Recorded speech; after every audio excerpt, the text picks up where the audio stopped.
All right, hello everybody, and welcome once more to Discussing Tabletop. It is, of course, the 21st of February. If you are ready for a little bit of some fun, some adventure, some learning, some discussion, we're doing our normal show, mostly, probably. Anyway, hi Hooray. Blaze. I'll take a drink. I tried to choke myself on one drink before we started, because of course, I can't be smart about, drinking. I have to, try to kill myself or something. Well, I hope everybody's had a great week. I guess we can just dive into how everybody's week was and kind of talk about that. And thank you for joining, Worm. I'm going to assume, unless we hear from Momo, they can't join. Just, from normal kind of things here. Let's pop over to that there. So anything interesting happened this week? Anything interesting that you want to talk about that happened this week, Worm? Not that I want to talk about. Definitely there are things. It has been a week in a lot of ways for everybody. I definitely felt it. There's just been a lot of stuff that's kind of happened. So, I'm trying to think of it. Is there anything that stood out to me that I saw this week that would be very interesting to talk about outside of the tabletop sphere? I think it's just a lot of the normal stuff. I did have to share a couple of videos over in my Discord of things, like a very good statement on Universes Beyond by the professor for declaring college, and then also, just listening to people have bad names for like poorly made names for tabletop stuff that's written, and I'm like, man, my terrible names are made up for. Thank you, old, D&D names, or in the case of this, there was some really good old Warhammer names where I'm like, that is a certain name you gave a character. Have you changed that? No, that's still the official name. Well, sometimes even my bad character naming can be made up for, I think. Anyway, yes, I safely Names admit are bad, yes. Fantasy I, names are, quote to the the quote for the person who was doing the Baldur's Gate main voiceover. mm-hmm. Uh, she was talking about 4 apostrophes. What is this fantasy bullshit? Oh, yeah. The occasion of you know what? We need more apostrophes. We don't have enough of them. Ooh. I can see that being a thing. Look, I at least try to avoid the apostrophes. That's all I'll say. The other bad aspects. I like apostrophes. To be fair, there's nothing wrong with a few apostrophes. Yeah. So I think it was a pretty regular week, and I'm just trying to think of there was anything that was major to talk about that I did. I mean, I can say now that I've finished up Silk Song the other week, I have started a new game, which will take me a while, but not nearly as long as Silk Song. I'm playing the 2018 God of War because I've had that, and especially with the announcements on them working on stuff from the PlayStation announcements they had, of a whole bunch of stuff. Which was interesting, not terrible, interesting. Yeah, a lot of interesting little things. So that's been fun to dive into, and be like, controls. I have to know them. Other than that, I don't think it's just been a lot of putting my head down and working on stuff in the background and making it, because I'm trying to make sure everything's ready for next Wednesday. Granted, it's next Wednesday is a session 0. So I don't have to have as much done, but there's still a list of things you have to have done for a session 0. So I'm just hoping, depending on tomorrow, my schedule might have to change a little bit, because there's the possibility I need to go to my grandmother's, but there's also the threat of possible snow tomorrow. If there's snow, I don't think I'm doing that, and I think I can make sure everything's working. But if there's not snow, I'll have to see. Yeah. Mhm. I don't think I'm gonna be canceling Wednesday. I think I just talked about it that I might just be taking off on Tuesday or something like that to make sure everything's finished up. But yeah, that's kind of where things are at. So, I guess since there isn't a lot else to talk about for this week, nothing major or crazy. We can kind of dive into our beginning of some topics. So let's roll out some RPG topics. That stuff is major and crazy, which is why I don't want to talk about it. Yeah. Yeah. It's been a week. Yep. Yeah. So we got a couple of small things related to TTRPGs and such. The first one that I'll throw all the links out into chat and such, though. So if anybody wants to check them out while we're talking about them briefly, you can go check it out yourself too. Paizocon this year is canceled. These aren't bad. I think I'm gonna say Paizo had one of the better online convention thingies. So it's kind of sucks that they had to cancel it for this year, but they're planning on coming back another year, so it's not like a permanently gone thing. But for this, for the groups of these things that came out of the pandemic, they certainly were one of the better ones that did it with some live plays and actually some really interesting announcements that they threw out there. Usually it would be like that and Gen Con were their two big announcement times. Occasionally some other conventions, they'd throw some small things out too. But... Yep. So, number two to talk about here is, hey, apparently, this is something that's kind of both weird and interesting, is the Neopets, the companies, has a statement about the TTRP adaptation of their license, Geekify. Apparently, the playtest that was released was done without their approval. I didn't hear much about this because apparently I just was finally reading through the Paizocon thing. It is weird. Did they say why? Well, the Paizocon thing. They just said due to a variety of factors, which is interesting. Yeah, it's interesting. Again, with it. A variety of factors they're just saying and not kind of getting into it anything. I assume it's just something that we won't know about behind it because they're still going to most of the big conventions, Origins, UK Games, Gen Con, PAX Unplugged, so they do say,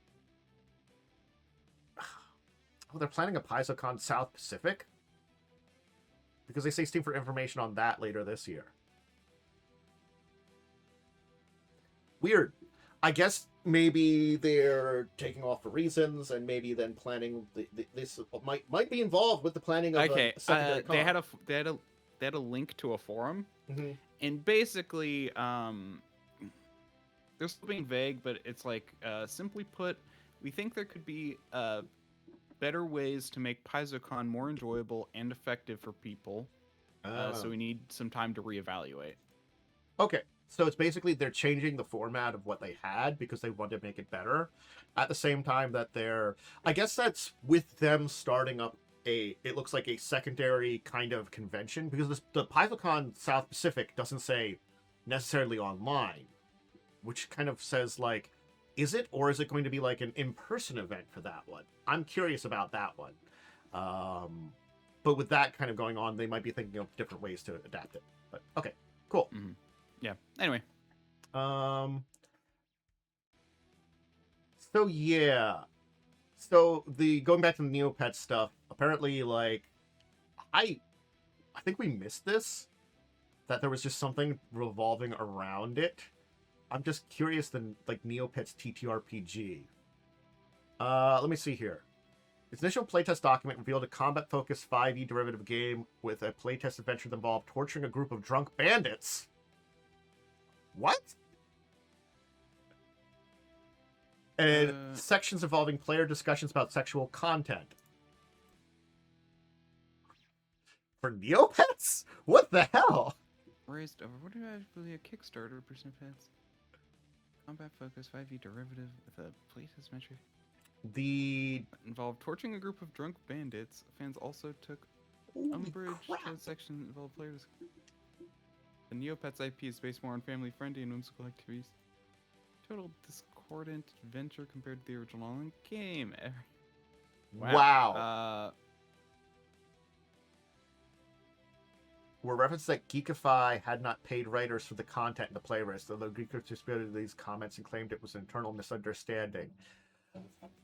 Whoa! There was a Kickstarter for this, for Yeah. Neopet TTRPG, and the people doing it, okay, I need to look up Geekify. Yeah. Yeah, Neopets end torture and sexual content, and apparently, like, if you go to the article, the link to the torturing a group of drunk bandits, also, like, it's a Blue Sky post that says canonical Neopets homophobia. Well, I'm just gonna.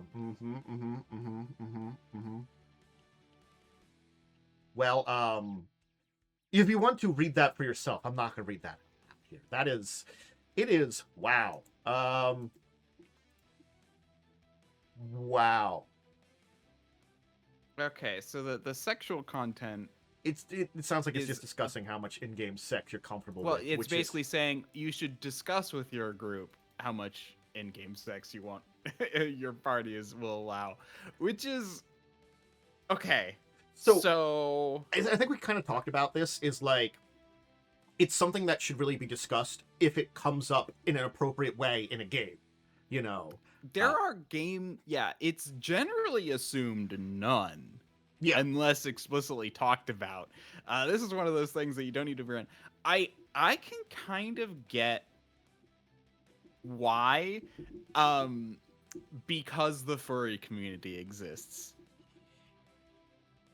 Why they would bring it up in a Neopets book. Okay. Yeah. But I think Neopets the company. I still don't think it's appropriate. Yeah. The Neopets the company wanted a Neopets family-friendly Neopets game. The people that were doing it were like, so furries? We need to make sure the furries, we need to address the furries and tell them not to make it too sexual. Here's the thing. Because again, it sounds like it's just a mention, which is just weird. It doesn't need to be mentioned because it shouldn't be something thought about in the game. If people are of an appropriate audience and want to do that when playing the game, that's fine. It's just so it'd be to the individuals to determine it without input from the game. You know, it's sort of like, hey, our group of people, we discuss this thing, we decide we want this type of game and want this kind of stuff in the game.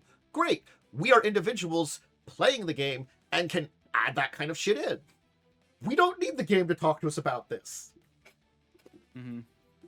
So I hope it sounds like the Neopets people still want to have stuff done, but you know, we'll see how things go. Man, they were apparently a successful Kickstarter. Hopefully something comes out. Mm-hmm. Is this so? Are these the people? Is Geekify the people who own Neopets? Is that who that is? No. About an upcoming TTRPG adaptation after a licensee Geekify. So it's Geekify licensed it for it. So Neopets, the company, owns Neopets. They licensed it to Geekify to make a TTRPG because they were interested in it. Geekify did stuff that they weren't very happy with. It sounds like there has been a discussion and they haven't canceled everything. They still want to go through with it, but I don't know, like, I don't know what it'll mean. Geekify Incorporated. You have to go to your website here.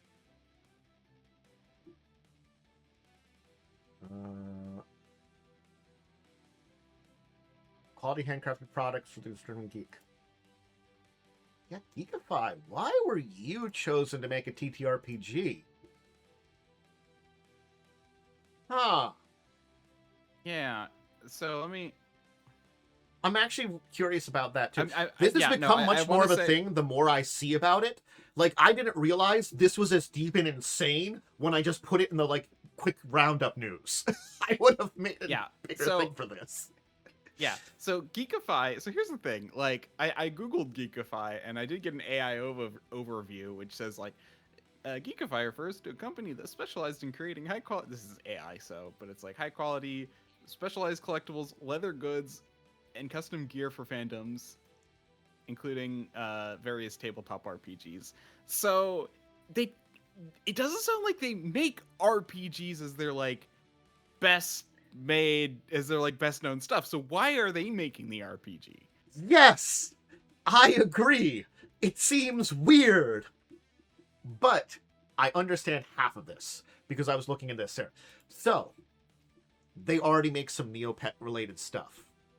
So maybe it was less on Geekify suggesting it, or Neopets coming to them and saying like, hey, you guys already do some products for us that are more in a geeky, like out, like kind of connected to that and have an understanding of some tabletop. Do you want to make a game for us? Without Neopets knowing what was going on as a company. Because I'm sure Neopets, as much as they are a company, probably doesn't understand the tabletop sphere. I'm going to lie. Most companies, I feel like, sometimes don't understand the sphere of, like, tabletop stuff in general.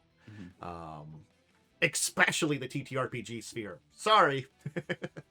So, I don't know, it could have been either way.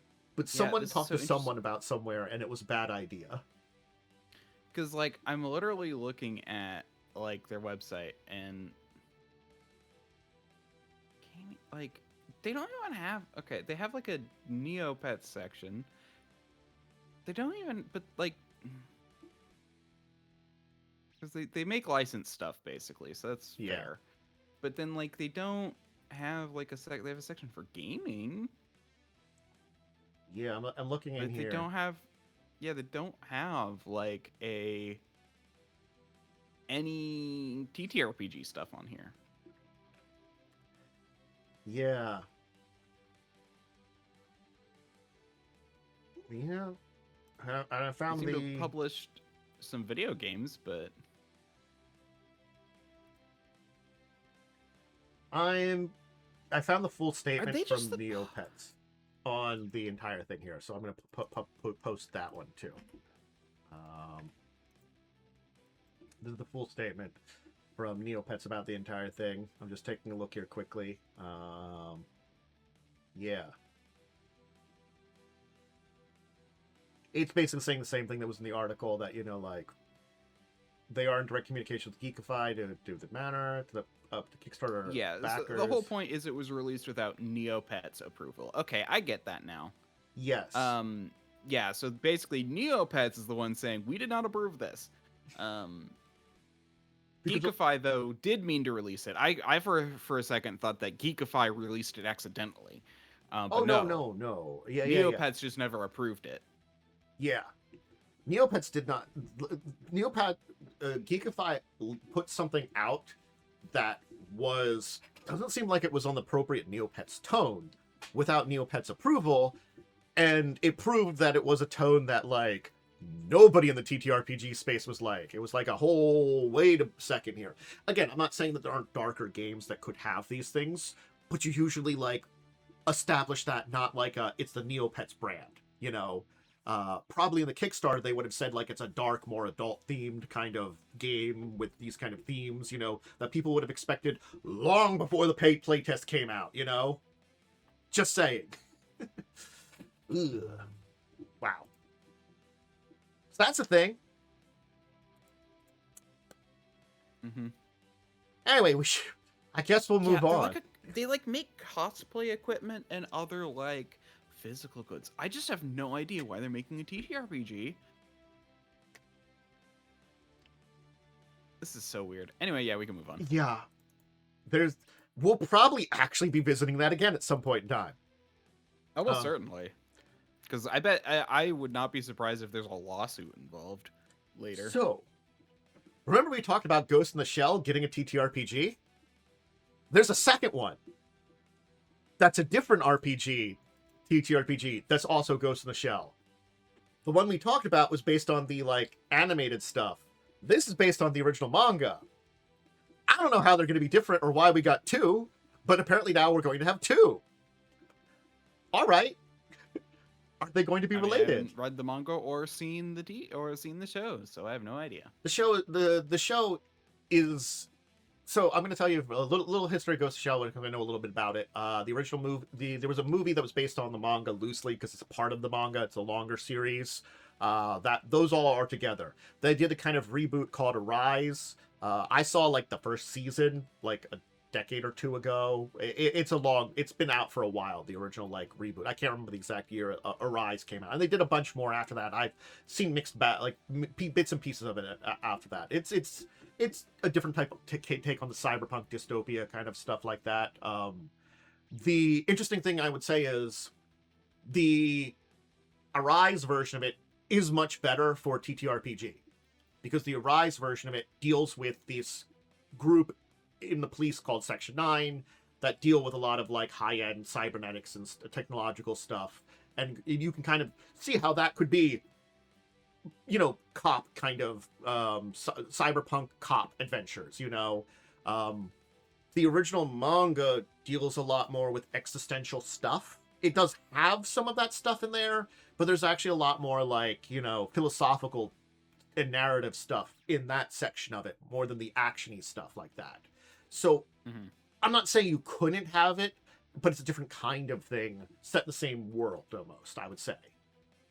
Okay. It gets more into that. How much of you is still you if you replace most of your body with cybernetics, that kind of thing. What it means to exist inside a virtual world, all those kind of things. Got it. Yeah. So I'm not saying there couldn't be a space for two of them. It's just weird. It's just weird. Anyway, so maybe we'll hear more about number 2, Ghost of the Shell, not Arise, and learn more about it.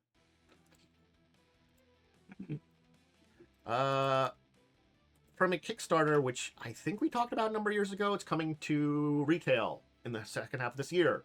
The Voltron Legendary Defender game done by Catalyst.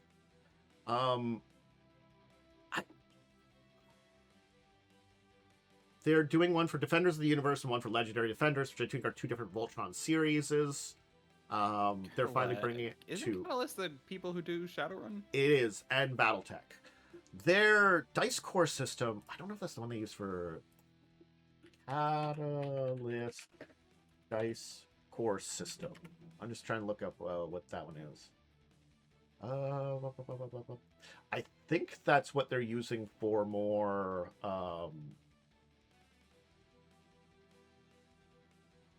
Yeah. Where do they use their dice core system? Battletech? Or some of their other games? Because I'm looking here. What system? Their Frostpunk game uses the dice core system. So I'm assuming what's going on is for their newer RPGs, since they're basically came up with a system, this dice core system that they're using for it, because Battletech and Shadowrun have their own systems. They're older RPGs, you know. You can certainly update them a lot, but you want to generally keep them in a line. Like, you could probably never get away from a D&D system being a D20 system, you know. It's something else then, kind of thing like that, if you're going too far away. Yes, you can play around with a D20 system, but it's probably always going to be a D20 system. This seems to be a 3-dice system that they used for some of their games, so... okay, cool. So there it is. These were successful Kickstarter. We're coming out the books finally. You know, cool. Coming out.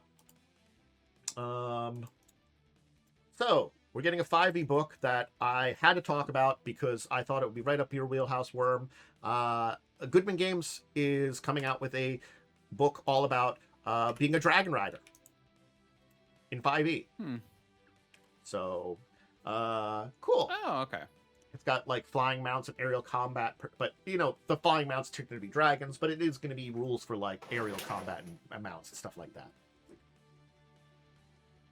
No, not that one. So Where is it? neat. Dragon Adventures. Never mind. I thought I had a book by them because of the cover, but I'm like, maybe not. Okay. then, of course, there's a lot of little news this week. The Roots RPG is getting a Runes and I'm Expedition. gonna be honest though, Hmm. I might not buy it because I'm freaking tired of 5e stuff. I agree. I'm not gonna lie. The only thing that, like, if there was an easy way to adapt to something that was not 5e, maybe I'd be more interested. But it is like, at least we're talking about it as a thing for a game. I don't know. But I know a little bit about Root. Not a huge deep dive into it though. It's an interesting kind of setting in general. But it's getting a cool expansion that deals with ruins and expeditions. So yeah. So now your little woodland fantasy adventures that are into like more foresty areas with all kinds of politics and stuff, you can now deal with some basically ruins and stuff like that. So cool. That looks cute. Yeah. Root's always one of those cute ones, so I'm glad when they get little updates and stuff too. So, anyway.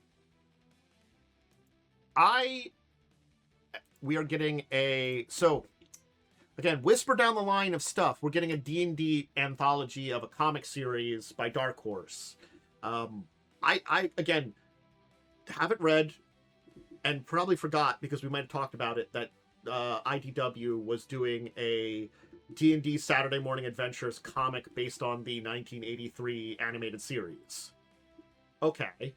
I honestly, they apparently did a bunch of series of it, and they're getting a basically big old like volume that's collecting it all together. So you have a big edition of it. So if you want to check out all these comics at once, now you can. Mm-hmm.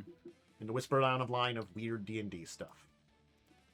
It reminds me of, I don't know, so it's based off the Dungeons and Dragons cartoon. Yeah. And it just reminds me of someone who's like, hey, I've just started watching the Dungeons and Dragons cartoon from like the 80s or whatever. Guess what the first, guess what the party fought in their first episode? They fought Tiamat. Yeah, they fought Tiamat in the first episode. It's just like, hey, by the way, Tiamat. They don't defeat Tiamat. I think they just escape from Tiamat, which is actually good. But it's also like weird. It's just like, it's a five-headed dragon. I have to remember how many chromatic dragons there are. Yep. There's five. There's five. It's 5. Red, blue, green, white, black. Yes. I've been going so far away body from is it. That of the red dragon. The red dragon is also the center dragon. I don't remember the order of heads. I'm a terrible dragon lover. It's fine. It's acceptable. So we got 3 bigger news topics today, and we're going to start with this one. I was only going to put this as a brief one, but there's enough interesting thing here I wanted to talk about it. It's kind of like I didn't expect the Neopets one, but this is the Ninja Turtles Secret Lair. There shouldn't be a 9 there. Let me repost that one. I accidentally posted a number there. There's the real link. My bad. Again, I'm going to tell you here. So, if this was the only Ninja Turtle things we got for Magic the Gathering, I would have been perfectly fine. Because you know what all these are? Facelift reprints. So it's like, this character is now also Shredder. That would have been so wonderful. And there are actually a few interesting things here. Like, I forgot they existed, but I remember back in the day, I bought like a package of a bunch of random comics from like a comic shop. And one of them was a couple of Ninja Turtle comics and a couple of The Mighty Mutimals. I forgot they existed until here, which was like a weird comic spin-off of the Ninja Turtles. They have a secret lair based on them. Yeah. It's like a bunch of weird side characters. Like the Gecko, Mondo Gecko, and Leatherhead, the two, like, if you remember from the animated series, they were 2 like side characters that were also mutants. They ended up joining them with a lot of other random characters. It was weird. I had like 4 comics from them, and as part of this big package, like 100 comics that I got for cheap, and it was like they were weird. I did go through most of those. Mutanimals. Yeah, sorry, I said it wrong. You're saying, you said mutimals, but it's mutanimals. Close enough. And the other ones are the 2 artists related to the Ninja Turtles, Kevin Eastman and Stan Sakai.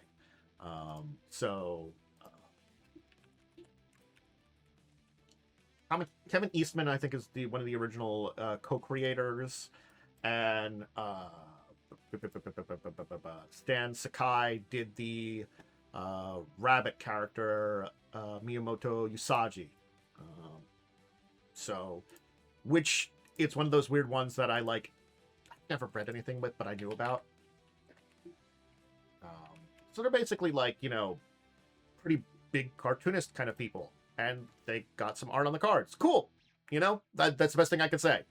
Is if you like them beyond Ninja Turtles or the Usagi, Miyamoto Usagi is on the cards there. It's all about his art style and stuff like that there too. But I think that's the thing I kind of like the best about this is we got the artist series with actually kind of interesting people. I'm not gonna lie. Mm-hmm. So, and just Mutimals is kind of just silly. Yeah. Okay. That's interesting. Without saying price-wise, without saying anything else, these are at least half interesting, and none of them are unique cards. As I said, if this was the only Ninja Turtles we got in Magic, I would have been so fine with it all. Mm-hmm. Yeah, they do a lot of weird super drops, and I'm fine with that. They're like not, funny enough, the super drops, or sorry, not the super drops, the secret layers are some of them are weird, but it's kind of like they're almost always reprints. They really and they really need to stick to them being reprints, but they keep making new ones. Again, it's the two things. I think they should stick to being reprints, and I think they should at least, have a reasonable value to the cards they're putting in there. I don't think that's necessarily true.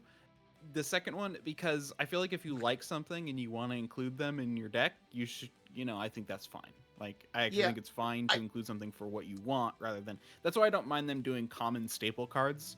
Yeah. I think it should either be common staple cards or rarer cards that need reprinting.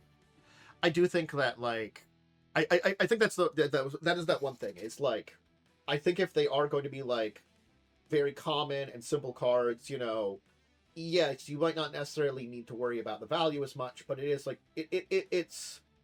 I think that's the thing is, I think it's fine, but it's on you then if you really love the art or the style that they're doing. If you could buy versions of these cards for let's say $5, then okay, cool. You're spending $30 or $40 for it. That's just you. Yep. And I agree with Momo. Again, Magic not being Magic, it sucks. And this is one of those points in time where it's yeah, it's a facelift, but at least it's still Magic at the end. These are reprint cards, just with the facelift. I mean, the reason I think it's the reason I think it's a problem that they keep doing new cards is all oh no, that means Lara Croft is the only way you can get a Lara Croft card until they do something different. You know, it's you literally have to play with this character. That these kinds of things wouldn't bother me if they were just copies of cards, because then it's like a skin, you know, any game. Yeah. So. Anyway, so that was that. I think, again, it's kind of like the Neopets. I thought this was a little bit more, but not a huge one to go into. So, some people like to mod Resident Evil to have Master Chief in it. We're not wrong. you aren't wrong, which I hate saying. There are just some very weird mods out there. Hey, we got a interesting thing that is a big roadmap for changes in D&D Beyond. Which, if you kind of look into it, it feels like a very heavy rebuild of it. I'm also have this article that kind of talks about how when you analyze it, it's very much so a rebuild. Leon Sex God Kennedy, yeah, no one replaces him. You replace Marvin or something. So again, I think this is an interesting thing that they are doing, that they're trying to revamp the entire thing. But it's we'll see how well it goes, I guess, this. And, this is one of those things, again, I'm not against, but I've had my complaints about the existence of D&D Beyond in a lot of ways, and I'm just hoping that any kind of improvements and fixes do just that. for the people that do use it a lot. I'm hoping for them. And we'll just have to see how these like changes and implementations go over the course of time. So yeah. I'm just looking at the things that they want a character builder 2.0, custom stickers and reveals, D&D prep tools, the custom stickers and reveals for maps. Okay. They're talking about their VTT again. Their this is sorry, this is the VTT that was cheaper. This isn't. Yeah, this is not the fancy VTT. This is the actual VTT people were using because this is the one built in with D&D Beyond. Yep. Which, yeah. I mean, I'm gonna be honest. I think their random showy fun thing is interesting, but why? Sorry, to clarify, they've added like sparkly dice and dice effects, or that's what they're gonna add, including one. You know how they've made those like D20s that are monsters. In fact, I have them. I own some, but I haven't. Yeah, I think they're still in boxes. 3D somewhere. dice and maps to show off your dice rolls to your party for their characters and sheets. Look at my cool dice that I have, not physically. They're fake dice. I love them. Oh no! Wait. Are they gonna make this microtransaction stuff? Yes. I'm just gonna say that without knowing whether that's true or not. But judging everything that I've seen up till now, I'm going to say yes. You have to buy the dice pack for the unfolding dice monsters Yeah. appear in your game. Yeah. Granted, the other players can see them then, because they want to get it also for their dice rolls for using 3D dice in their thing. Yeah, sparkly dice FOMO. Now, granted, like, give me real life dice and sparkly dice FOMO does actually exist, but like, it's like it's not even it's not even physical dice. It exists for 3 seconds when you roll in the game. Yep. No, this is totally gonna be a microtransaction thing. They've been trying to find a way to microtransaction D&D for a while, and they're really pushing hard right now with their exclusive little add-ons, their VTT stuff. I mean, they were trying to do it with their super thing that fell apart, their super VTT that fell apart. Yeah. Yep, wizards. Yeah, I mean, like, the things like improving onboarding and revamping the character building experience, that's fine, you know. I like Momo.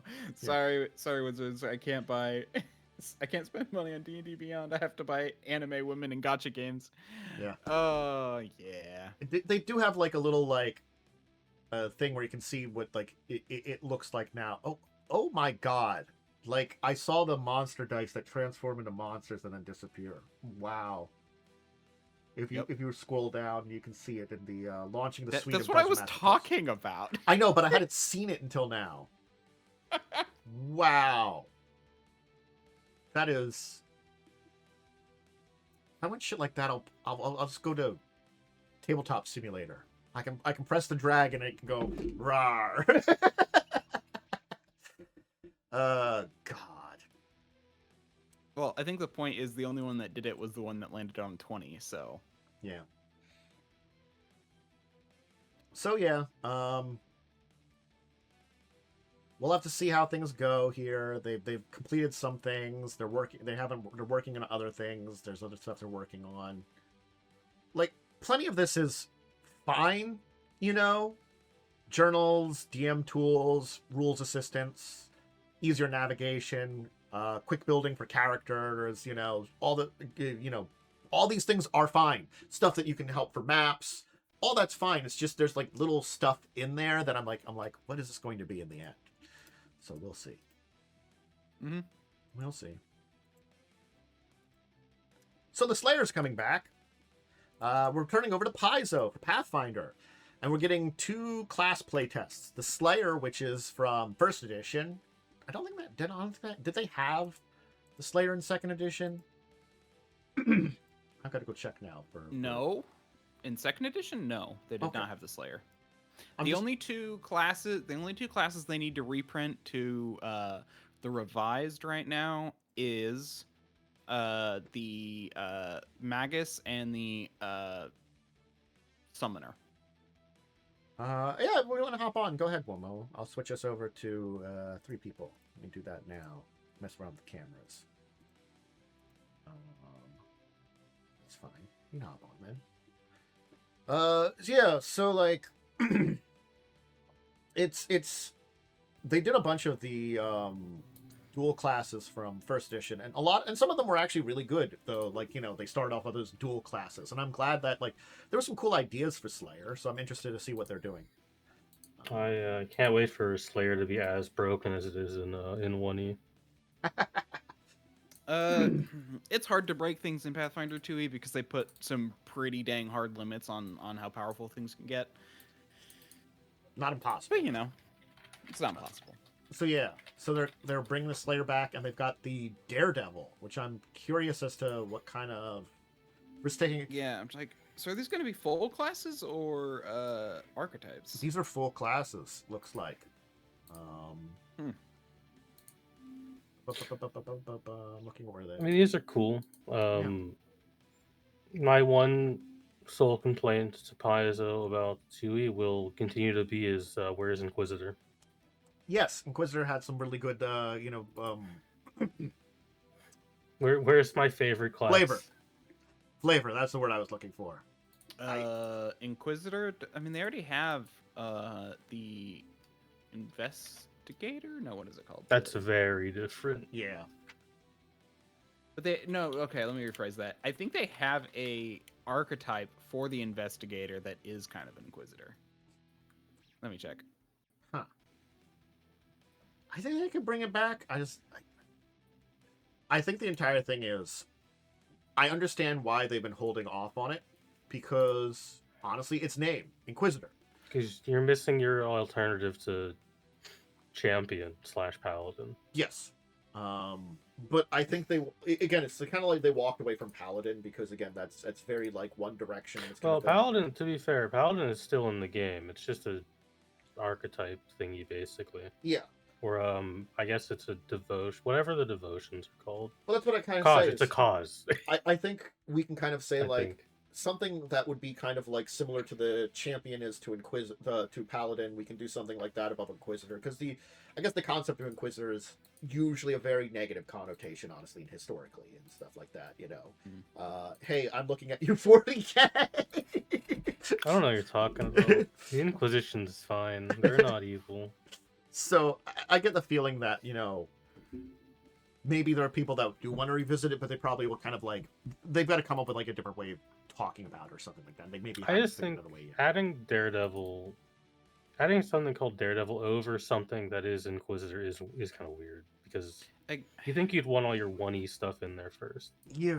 Again, I'm pretty sure they added something that was supposed to be the Inquisitor as a class. Again, I don't know if it'll take the same what class role. was it? What class was it for previously? Inquisitor was Inquisitor's it's its own class. Oh.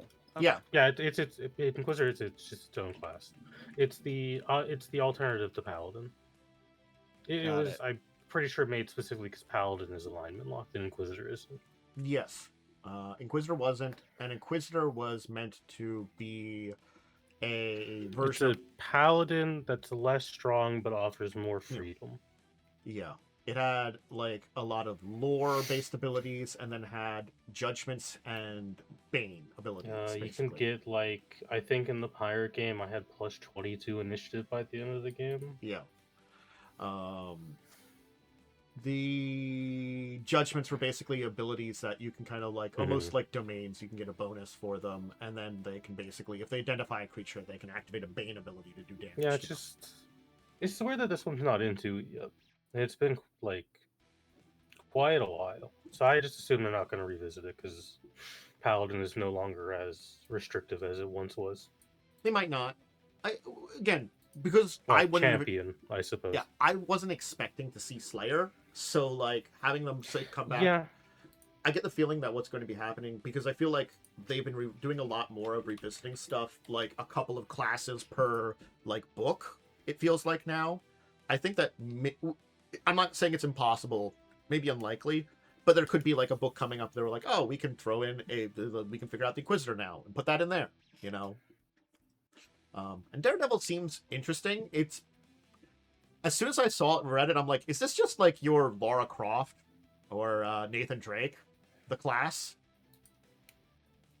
Yeah, skill and luck to put you in daring abilities and, you know, risk taker and explorer. Yes, it's Lara Croft / Nathan Drake, the character class. Huh. Well, you can try that one out too. Maybe I'll play 2E. I don't know. Every time I tried 2E, I didn't like it. 2E. Yeah. Okay. Like- The Vindicator Mm. is a ranger archetype that is all about kind of like hunting people.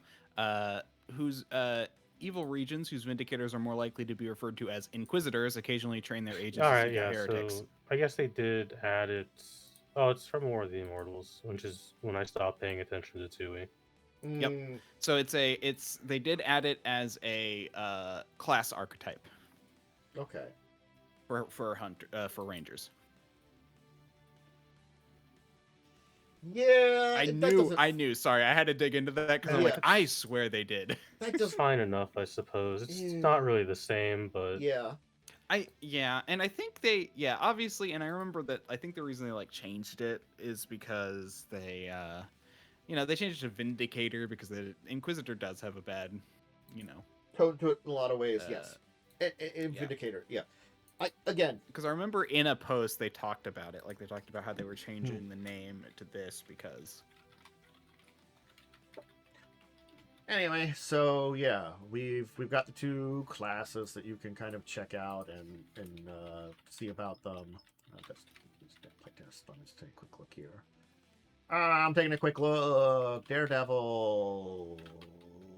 I do like that Paizo keeps trying to push out like full classes. I think it is really cool. Like they're doing the Necromancer. They've done like D&D really needs to do this. Like, I get their focus on like on their archetypes or their subclasses. Yeah.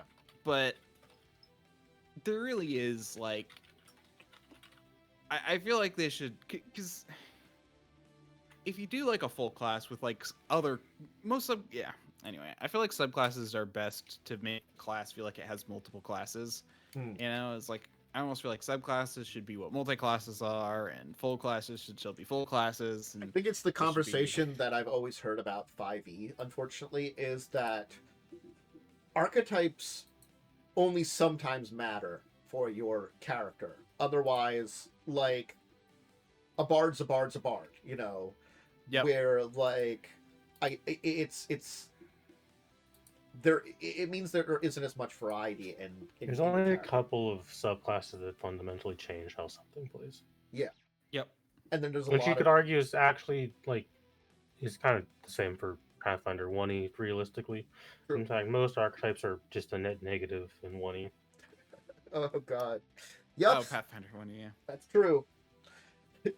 They're either a net negative or they are situational in a way that, like, well, am I playing a game where this comes up? Like, I think it was like Rogue has like the pirate subclass, which, like, oh cool, am I playing an ocean-based game? Cool, it's there. No. It's still bad though. I mean, it's half helpful in an ocean-based game. Play Unchained Rogue first off. True. So again, like, I feel like they're doing a better job of coming up with a lot of interesting ideas of things to play, and there are like options within those classes a lot of times. But it's a direction that I think is pretty interesting and honestly might be good for the entire health of the system. God, English. Anyway, cool, great. Let's talk about a little bit of TCG/mini news. We can start with the special event that Magic is putting on for Pride in June of this year. basically they're running an event where you get a special Gilded Logos that's supposed to be Nisa and Chandra in the picture, and basically it's interesting because they're just basically like every commander has the what is it, the like partner, yeah. So yeah, they're just basically play a deck with 2 commanders for the event. Cool. Again, like It's fun. It's fun. Like, other than the promo, I don't know how this is very Pride related, but it's a fun idea for 2 commanders together. I guess you can have a pair up of, canonical characters that are together. Cool. Anyway,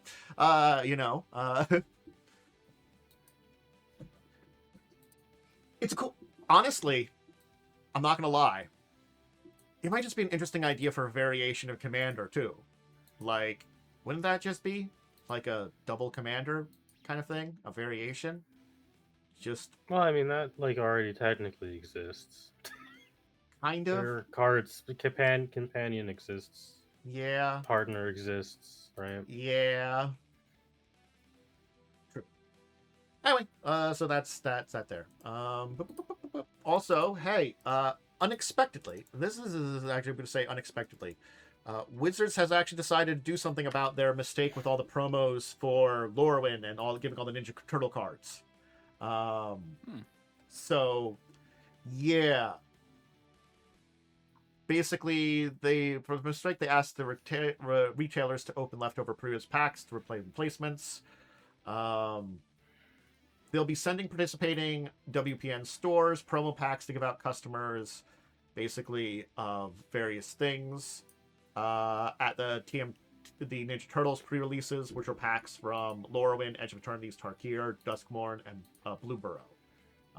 So it'll be while supplies last. So yeah, you'll get some stuff still if you go to that. But again, like it is one of those things. Is it also means you have to go to the Ninja Turtles pre-release? Yeah. So it's not enough to get me in the store. Sorry, I haven't been to No, I don't.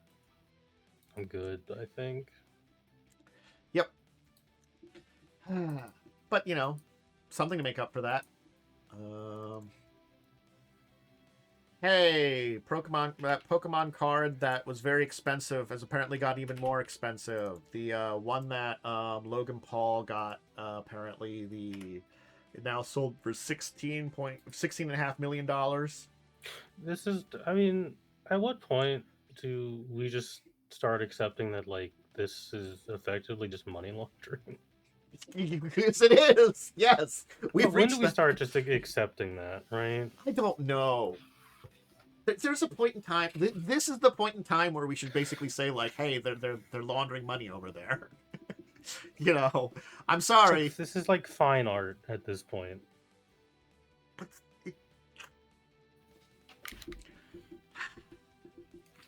I don't know. It's just.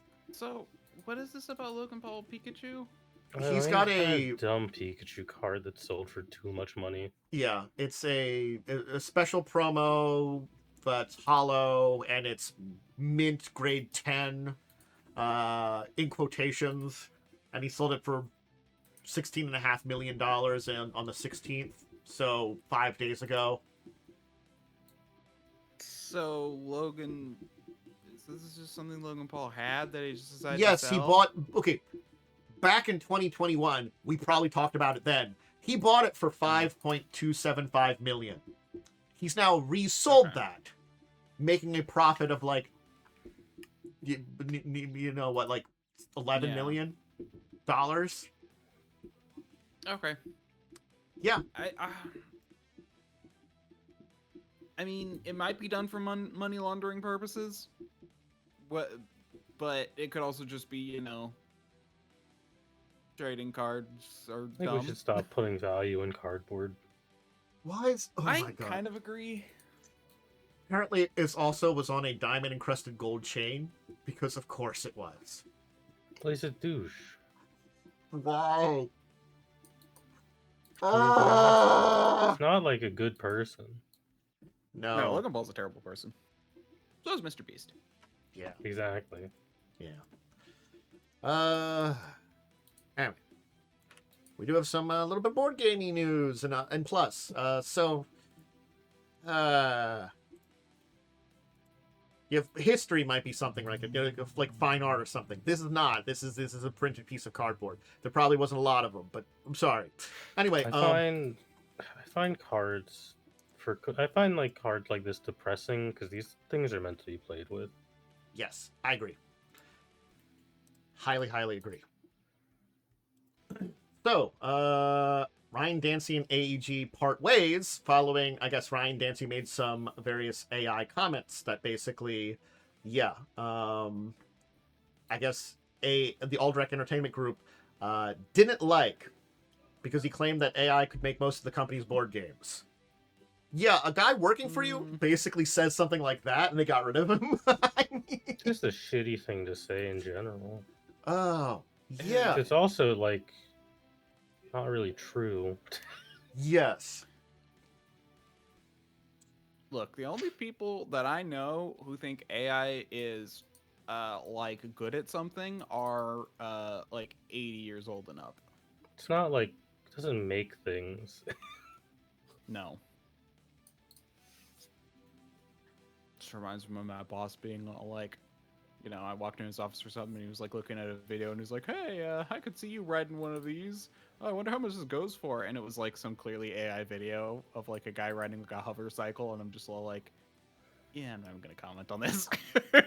Yeah, let's see here. He did have something to say himself.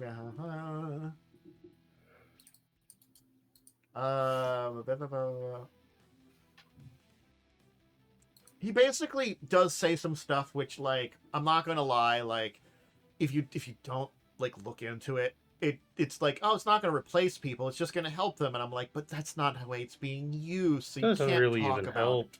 it. And it doesn't really, yeah.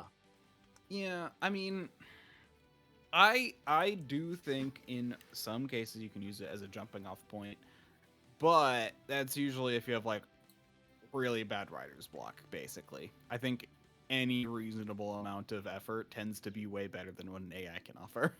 So it's just The like, human mind will always produce something better. it's just like, even if it was just you opening your mouth and sticking your foot in, I'm sorry you did. So A way to just like ruin your reputation. yeah. Yeah, I mean, because like that's the thing. If a company, because I'm guessing AEG probably has an anti-AI policy, and then if you go around blabbing about how great AI is, Yeah. It's basically like, there's the statement that's in the quotation here. I have zero reason to believe AI couldn't come up with Tiny Towns or Flip 7 or Cubitos. I can prompt any of several AIs right now to get an idea for games as good as those. The gaming industry doesn't exist because humans create otherwise unattainable ideas. It exists because many previous games existed, feed into the minds of designers who produce new variants on those themes. People can apply risk capital. Yeah, okay. This is there's okay, oh, God. like This again, there's This reads there's like a guy who bought into the drank a little too much Kool-Aid. yeah, it's like yes, that's how ideas work. People steal like, ideas from each other, but That, like that is it's how innovation works. But yeah, the idea, but the reason it works this way is because an idea comes into someone's head and they tend to mix it with other things, and that generates like new stuff, which is very different from AI, which can literally only AI is basically like if you see, it's basically like seeing a Sonic OC that's just a different color. Whereas it's also for the most part gonna just tell you what you want to hear. yeah. Yeah. Well, yes, but it's Again. like whereas like this is gonna be like like a person is like a masterpiece which looks similar to a Sonic character or something. Because when a person makes something, they're not just taking that idea; they're taking that idea and all of their life's experience in making something. It's just so tone deaf in a lot of ways, Again, like I don't know, maybe Microsoft will hire this guy probably. I'm definitely not like someone who's completely anti-AI. I think AI has uses. I am anti-generative AI because for a number of reasons, mostly environmental impact, and The also I main- think it's doing bad things to people's brain.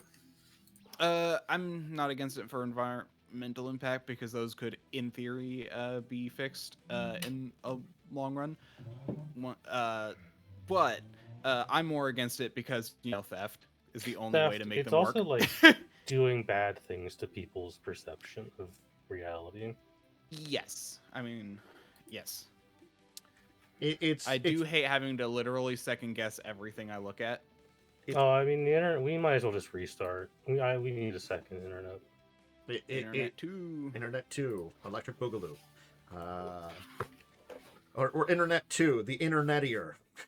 What the fuck did that just mean? Anyway, the Netflix is going to make a Ticket to Ride show, apparently, because they were already going to do a Catan show, and I don't know what this will be. Train adventures? Trains are cool. You know, like, at least... we should have more of those. Like, I'm going to give you... I could see making something out of Catan, because there is, like, even though it's probably not going to be a related board game, there technically is actually a story there of a bunch of people settling an island, you know, and having conflicts with each other, minor conflicts with each other or something, and there's bandits around. You could probably make something like that. Is it going to be Catan, the board game, the show? Ticket to Ride effectively is a game kind of about the monopolization of railroads. So I guess you can just do like a story about, you know, the building. You don't need to base it on a board game. You could just do that without buying that IP right. But apparently they want to adapt Ticket to Ride. I mean, it's a Netflix show. It's going to be bad. Yes. They have a couple wins, but most of them are bad. It's sort of like, honestly speaking, I think it's, for a Netflix show, roll a D20. Have you rolled a 20? And the show is good. Have you not? There's a good chance it's going to be a show designed to be on your second screen. That's what I hate. That's what I hate about Netflix. That's what all TV is now. It's terrible. I'm very confused about the image used for this show. It's people playing. Parts of it look AI, which is what's confusing me. Yeah, kind of. Probably is. Let's be real. It's The board does not, but the people do. Could just be the lighting. It could be, or they could just be AI people. I don't know. Do I trust Days of Wonder or Asmodee? Not really. So I don't know. Oh, absolutely not. Yeah. I just... Anyway, this is a thing that exists. Or will exist. Maybe. I don't know. Anyway, we're going to have some weird... I love the blurb here. Oh, Ticket to Ride joins Netflix's growing portfolio of game-to-screen adaptations, including Arcane, Castlevania, two of the best animated shows ever made, which are not based on board games, by the way, are based on things with existing stories. Like, what are we doing? Okay, it's definitely AI. Because the reflection in the reflection in that mirror doesn't make any sense, or in the window. Anyway, sorry, what were you talking? Yeah, because like that reflection in the window, like, yeah, that's definitely a giveaway. Yeah. All this has taught me is that Netflix apparently at some point got the rights to Gears of War. They did, apparently. And list a bunch of stuff that I'm like, why are these in existence? The thing that's listed here. Yeah, I don't think you shouldn't. Ticket to Ride and Arcane and Castlevania shouldn't exist in the same sentence. But they also have, Exploding Kittens, Assassin's Creed, Monopoly Reality Competition Series? What the? Alright, the Monopoly one could be kind of good, though. That could be very entertaining, because it might just be a bunch of people getting really mad playing Monopoly. Okay, yeah. Okay, you know what? You're right. Using Monopoly to make a reality TV show, I can see that. Teeth had the competitive Monopoly thing for a little bit, and it was very entertaining. Okay. I mean, if you do that, that's one thing, but I bet they're going to try and make a movie about Monopoly somehow. Well, they're saying here in this article, it's the Monopoly Reality Competition Series, they call it. So. Oh, they actually call it that? Yeah. Oh, wow. Yeah, okay, I see that. Yeah. I'm just so confused. When the hell did Netflix get the rights to Gears of War? When did I miss this? to make a film? I don't know. Well, I don't necessarily. It's like they could have gotten, the film rights for it. That doesn't mean they got the, rights to the game itself. That's right. Gears of War is a dead franchise. They haven't made a good game in like 10 years. Have they made a game in 10 years? Well, 4 and 5 came out and they were both really bad. Oh, there was a but 4 and 5? Tactics was pretty good, but it's also like an XCOM game. Aren't they making a prequel? The prequel I hope is good, but I have low expectations for it to ever succeed. Yeah, they're like, well, we can't go forward in the timeline because we fucked everything up. Let's just We prequel. made 3 really good games, and then like all legacy IPs, we ruined it. Yeah. Anyway. So yeah, the Netflix taking a ride. That's a thing. Anyway, because it involves us, and we talked about it before, the tariff policy thing got put to Supreme Court ruled against the tariffs. Well, How's it going to affect tabletop? Hopefully for the better. I don't know. There's been so much uncertainty. This happened, and then the same day he announced a 10% global tariffs on everything. So, well, that was the maximum he could do with the new stature he used, which only lasts for 150 days. Yeah, but no one, like, who's gonna stop him? Well, Congress ideally, has to approve Congress in a year after all the Democrats get voted back in. Yeah. Yeah, I guess. And the fact is, like, after 150 days, Congress actually has to approve of it if it continues. If not, yeah, but we're at a point where our government doesn't work. No, it's fundamentally broken, and Our government, our entire country was based on the fundamental idea that one guy wouldn't be a jackass. yeah, well, that's the thing. Like, in theory, Congress should be able to stop him, but they're literally sitting on their asses doing nothing. And I don't know why. It's exhausting. Like, I'm gonna tell you right now, I'm gonna vote for every single Democrat I can on the next election, just because I don't want this to continue. At this point, I think it needs to be for the next couple of elections until all the shitters are gone. Yeah, it's sort of like we need a reset on the secondary party because we're never going to get a third party. We just need the other party to reset themselves, get rid of all the assholes that are there now. It's so exhausting. Like, again, like I'd like a reset on both. I'd like a reset on both parties. I just want to live my life. Get all the corporate donors out of here. I just want to live my life. I just want to grill. Yeah, I just want to hang around and make funny videos on tabletop and not deal with any of these things. I want to talk about weird shit like, I want minimum wage to be a living wage again, which it used to be. I want that, and I want to play weird indie games. That's all I want out of life. Yeah. And occasionally play, like, the very rare, decent AAA game, I want to play, like, the Resident Evil that comes out every 3 years. Yeah. I'm enjoying God of War 2018. Give me more of shit like that, AAA Studios. That's fun. No, sorry, best I can do is Peter Griffin in Fortnite. God damn it. Anyway. So yeah, there we go. Rainbow Six Siege. Maybe we'll know what's going on with, that's how this is affecting tabletop stuff soon enough, but hey, it's a thing. Anyway, I had a topic today. This is a topic that I think we kind of had floated around previously here and there. Kind of. And it was something interesting because it was character goals versus story goals as an entire thing. Because I think this is an interesting topic to kind of talk about for your games. Any of our games. Because certainly speaking, every character ends up having a general goal. Something that they're set on. Again, character goals can change. They can evolve over the course of the story. But it's kind of like that. Everybody has something personally they're working on. Why are you adventuring? Kind of things like that. That are story points. I guess there could be characters that don't have any goals. Like, you just want to adventure because it's fun and free. But I mean, that's your goal. Yeah, it's true. I kind of feel like, okay, are you trying to say, like, what do you mean by story goals? Well, a story goal would be what the hell's happening in the adventure you're going in. There are certain goals built into that story.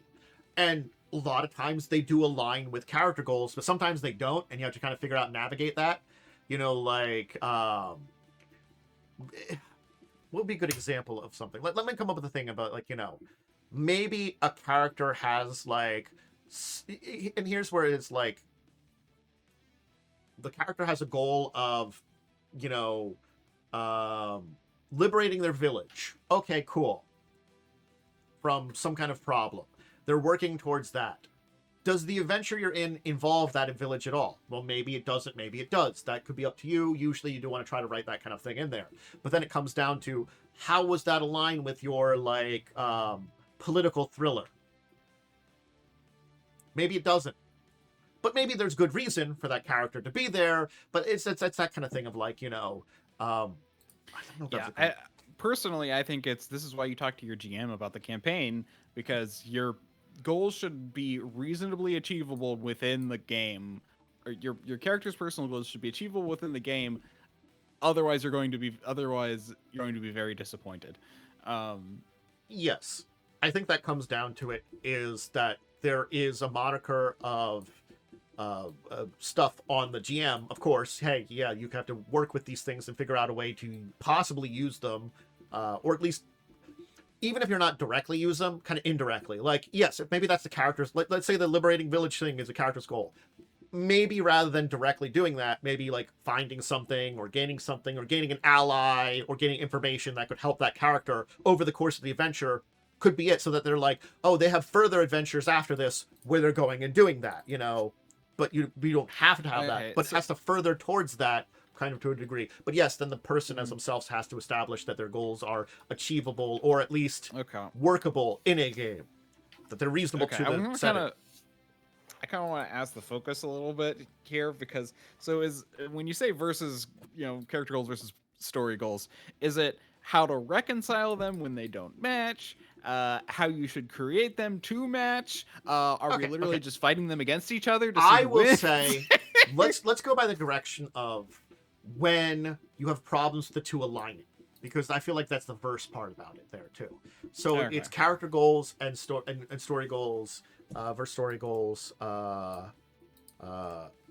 clashing. I'll just put that in my notes here. When they clash. Well, Now I get what you meant. It's when they clash. Yeah. Ideally, you talk to your DM before it gets to the point of, well, I gotta play a different character. Yes, that's true. Yeah. That does happen sometimes, though, where you're like, well, this isn't working. I'm going to play a different character, because they would legitimately not continue in this direction. I sometimes, like, the party you're in doesn't even mesh with the character, and you gotta just hit the eject button. It's a thing that can happen in the course of a character creation that you don't notice something. Like, you might tell your GM the basics of a backstory, and when you write it and put it together, the devil can be in the details in many ways, and it's sort of like, oh, that doesn't work anymore. That can happen. It's rare, but it could happen. It's definitely one of those things, is you have to communicate with your GM. The GM has to be able to tell you everything about it, and you have to kind of work with this. And, like, here's the thing too. I think the obvious, this doesn't fit with this kind of thing, is the easy way of saying this. I think it's when, like, things are partially fits together or can fit together enough is where you have to kind of be careful or figure out how to get them to work together. It's sort of like, well, these puzzle pieces look like they kind of fit. Do they? Maybe. I think I can have them fit together. I don't know. That could be a problem too, though. Ugh. I'm just thinking about, like, I guess, like, it could be a story of, like,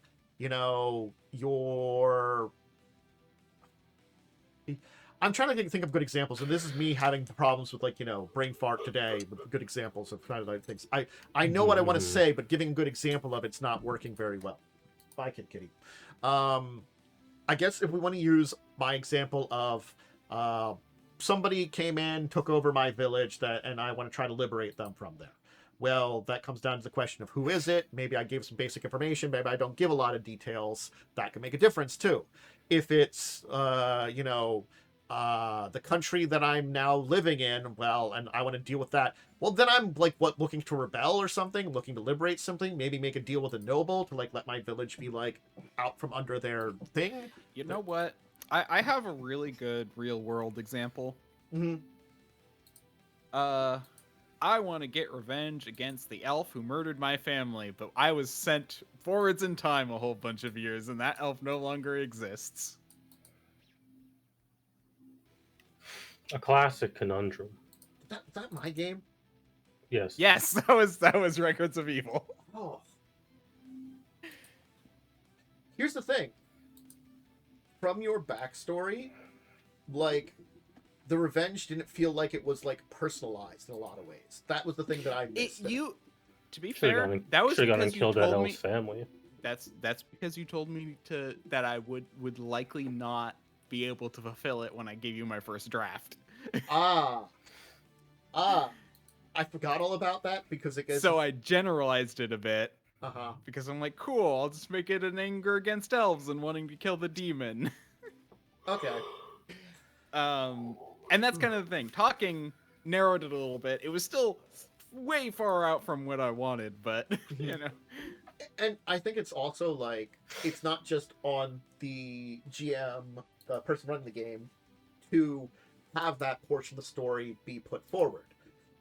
Yep. You have to, like, bring it up and then allow the person to integrate it into what's going on in the story part of the entire thing. You know, it's you want to still also make sure that your revenge fits with whatever's going on. You know, again, Yep. Basically me saying, like, okay, like a more generalized revenge can fit within the plot. Cool.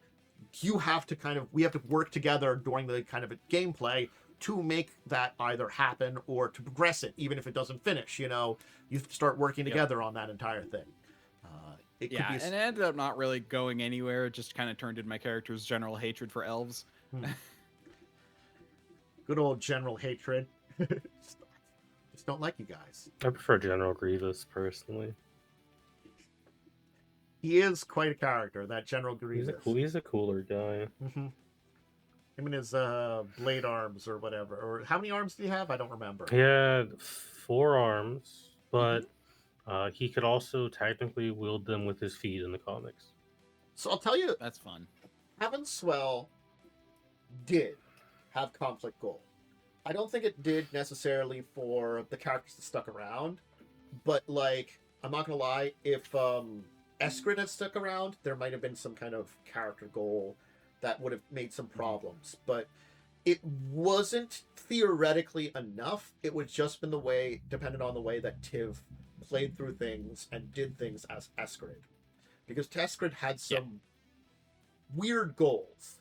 Not impossible goals to work on, but the character was very strange.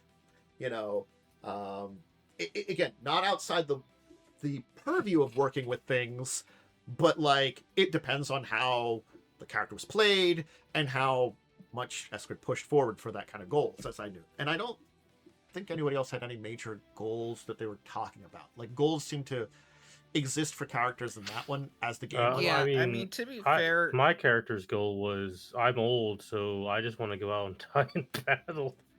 I mean, Ixminor's goal of, you know, avenge Master didn't really happen. Yeah. That's just because the guy we were fighting never showed up more than once. I was planning for him to show up more, but things changed. It was the age-old things changed. Thankfully, though, for that, my character was more loyal to, you know, Avonswell than seeking revenge. So yeah, you wanted to, you had that thing of revenge in the background, but you certainly wanted to, you know, get the justice and protection and kind of stuff like that. It ended up being that, like, I think in that case, a lot of the story goals were very easy to align with the character's morality. It could become a character goal kind of thing like that too. To be fair, you did say that, like, apparently the Dread Army also got scooped up and thrown around somewhere in this world. Yes. So, in theory, he could still get his revenge. Theoretically. I honestly did not... I generally know partially about what happened to the Dread Army, but there's a lot of it that I never figured out what was going on with them. Yes. You know, it was kind of the same way as I was establishing a lot of, like, rules and history as I was writing through the original adventure portion of things, which, again, I would take a step back. I was originally writing this entire thing as, like, an adventure path, almost, for Pathfinder, which, first edition is not a great thing to, like, mimic stuff off of. I'm going to say that, too. So, there were issues. But anyway, yeah, I think that's a good example of there weren't any major goals. I'm trying to think of if there was some games that had like. I'm not gonna lie. There's things like Crimson Queen where we literally established a character's goal and you finished it off like right away. Yeah, no, the goal was done in session 1. Yeah. Well, and that's the thing that was so stupid about that is they literally build it up like this is going to be a big thing. Could have had it like last 2 books. Yeah. I do feel like the entire thing of Verse Him should have been like at very least the first book, if not 2 books. And then maybe he could have been like working for like some of the underworld that was like dealing with the queen or dealing with one of the Grey Maidens, or the people that would become the Grey Maidens, like so like you get into that thing and like connect up with the queen eventually. Mm-hmm. I'm gonna be honest. Do you want to know a really easy way to kind of like make that work better? Yeah. Flip his brother with him. Oh, his son with him? I have a younger his son, guy, yeah. I guess, yeah. Yeah, his son. Sorry, not brother. Son. Yeah. And like I know, like basically make it so you find out that he is the one too, or like he was there and he's the one you kill initially, and then you have to still fight after him. Who's that would have been a good one trying too. I don't know. There's a way to do it. I also should remember this was a 3.5 adventure. They didn't really think about story that much back then. It was literally Paizo's first published adventure. It as was a written company. for a system that wasn't particularly narrative heavy at the time. Yeah. I mean, even then, it's just like, I mean, it's, they probably didn't have it. And from what I can tell, like they really didn't fix anything when they updated it to I think they added a couple of things to it with the one remaster. Yeah. There was some improvements for the remaster, but most of it was the basic same. It mostly was just mechanical stuff, moving from 3.5 to Pathfinder, yeah. But like, yeah. Because the one dude I know in the original is a rogue, in the remaster he's vigilante. Yeah. It's one of those things that just to take a step back on this it's like it didn't work as well for Curse of the Crimson Throne as it did for Rise of the Runelords, because Rise of the Runelords, honestly speaking, it's just a bunch of dungeon crawls with very simple kind of story. Like the storyline is there. I'm not gonna lie. Rise of the Runelords, it doesn't really have a big story. Well, it has a big story, but not really. But it's told simply. It's like, this guy's doing bad stuff. Stop him. Then dealing with the entire thing you got. It's like, it's very point A to point B the entire time. And that's why it works with being so simple, because it's very easy. The 4 3.5 adventures are all very similar, and that's like they're not particularly the best written. No, like honestly, we didn't really start getting, I would say, well-written adventures until Wrath of the Righteous. Yeah, I could say that. Wrath's got some problems, but it's at least much more well-written. Yeah. And I was gonna say, like, if you want to visit one of those really early ones, I would suggest still Rise of the Runelords, because again, like, as much as it's very simple and not really like exuberant and has some problems, because it's so simply written, it's like it's fine. It's the easiest to run without problems, and you can just add stuff in for that one pretty easily. They don't counteract each other or make really dumb decisions. I'm looking at you sometimes. All those adventures I've run that have had really bad decisions. Anyway, but yeah, it's one of those things that's also like, I can take an example of me as a character that had a goal that like I knew might not be attainable in a game, but it was easy goal to have. Let's say like Perrin. I apparently was isekai'd to that realm. Yeah, you got hit by a truck. I got hit by a truck. Technically, I got eaten by a dragon. But basically a truck. It was basically a truck. But it was how'd I get here? How can I find out about anything? It wasn't like something that like needed to be part of the storyline. It was something I was looking into in the background, and I did work towards that. Your storyline felt like you were just in a weird sports movie. That wasn't my choice. I was shoved into a weird sports movie, and I was not for the happy for that one. I'm not gonna lie. The weird sports movie was, man, it was interesting.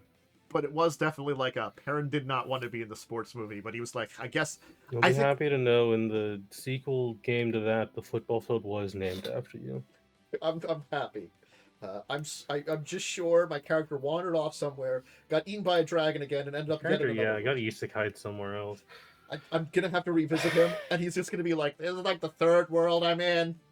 Hi guys. Like I'm just gonna I assume I'm would gonna be sent somewhere. say Skull and Shackles, when we did that, had a lot of conflicting goals. Oh, yeah, Um, you're not wrong. because I know one big goal with Yakul was I want to become the Hurricane King, Mhm. and the AP set it up very much that that one lady was going to become Hurricane King. It was one of those things. I a while back, a couple adventures back, I would have supported Yakul becoming that because I was fine with that not being the canon thing because it doesn't need to be canon in a storyline. No, you're never going to But- revisit that area again. But Yakul was going in some crazy directions towards the end there. Like I feel like it was granted it wasn't outside the realm with how things were going in the story, but it was like the adventure was corrupting Yakul to be like another like Bone Fist almost. I'm like, I'm not gonna pull it. I'm gonna not allow that to necessarily happen because I saw what happened in Children of Wrath. Sorry, Children of Wrath, you've ruined this for other people. What I'm going to tell you, if you want to think about this on the what character goals are to avoid, I'm going to say it's basically anything that goes directly against the basic plot you've heard about. If you're in a campaign where the conceit is we're going to stop all the guys that kick puppies, your character goal probably shouldn't be I'm going to kick every puppy in the world. Yes. I was going to go for we're going to like protect the ruler of this kingdom from like an assassination plot. Your goal can't be to assassinate that ruler, kind of thing like that, You just want them to mostly my like gosh. vibe with the general story of I'm the now adventure. just picturing. Yeah, I'm just now picturing a campaign where literally all the clues you get just lead back to the player you're with. It's just like, wait, but what? I think another thing too to say is make your goal either, as I said, attainable, or at very least something that if it during the course of adventure you do not fulfill, does not matter. It could be like I have a long-term goal. I'm going to be pushing towards that goal during the adventure. It doesn't need to be finished. Yeah, you could like your character could go off and do that goal after you've become a level 20 demigod. Yeah, Basically. Yeah. However long the adventure goes, I'm gonna guess if it's like a level 20 game, you're probably gonna revisit that, at some point. But It's gonna come up in the lore of the world at some point.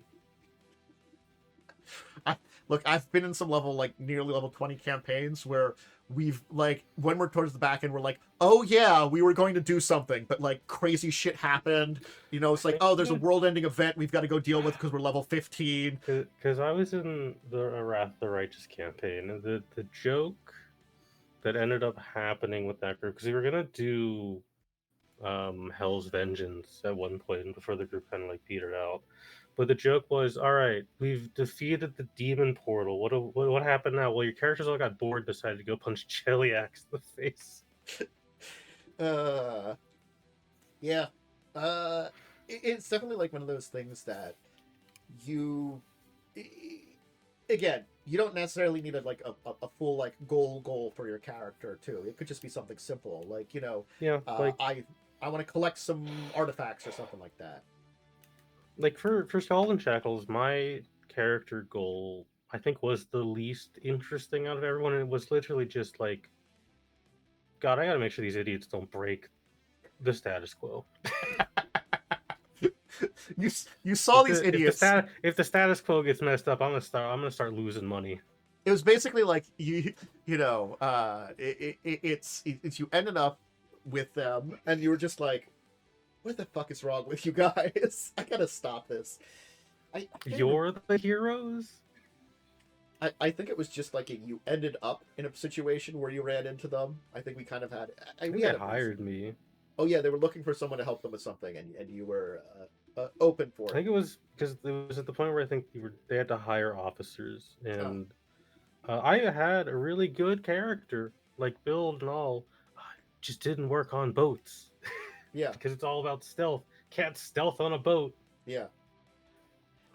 They probably like sold you on like, oh, we need some people to like, infiltrate these things and stuff like that. It's like, okay, I guess I could help you with that. And you're like, Sure. you really should have like God, you guys are stupid. Also, it's like you really should have like planned for these things a lot more, so I could like so you could have hired someone with better abilities. Like as much as I'm good here, it's like I'm not as good as I could be. I'm just saying, guys, and they're like, oh, but Yeah, and I feel like I should. Goal and Children of Wrath, I think, was literally, these idiots need like a party benefactor who can make them do stuff. Who can make them not destroy the world? Also, it's like at some point their goal became to let's make a doomsday device. Picked up a random billionaire. You did pick for a billionaire. You were saying Worm. Sorry. Oh yeah. So I also do want to bring up. Anytime you do think about character goals, something that is very fun and something that can be discussed with the GM is when your character goals are not your player goals. That's always fun, where it's like your character wants something, but you as a player don't want them to succeed at that. That could be a fun one. I also want to point out. It's funny because that's where I thought you were going when you originally said story goals versus player versus. You can character definitely have opposing goals to the story goal, but you need to be fully prepared to like back off of that goal, and have some kind of character arc where you realize, oh, that was probably something I shouldn't do. Yeah. You. It could be your goal to have the character, turn a new leaf. Like. It could certainly be. Like. The entire thing of protecting the king, and you basically had the goal of assassinating the king. Could be a goal, but you'd have to come to the GM and be like, hey, I don't actually want to like have the entire thing, as you said, were I don't actually want to be able to succeed at that. I want to start out with that for that hostility, and maybe that secrecy, and like work off of that. And you could be like, and me as a GM could be like, I could see potential for some interesting story ideas of like working with that, and you telling me I'm not actually wanting to do that, you can establish that as something like that could be there. And that could be a story point. But then you're working with your GM to make that work. And that's the entire thing, is working together to figure that out. And that could be like weird, interesting ideas on that point in time. And again, it just is working with the two of you working together, figuring that stuff out and making it work within the story, whatever it is for your character goal. And, some are easy.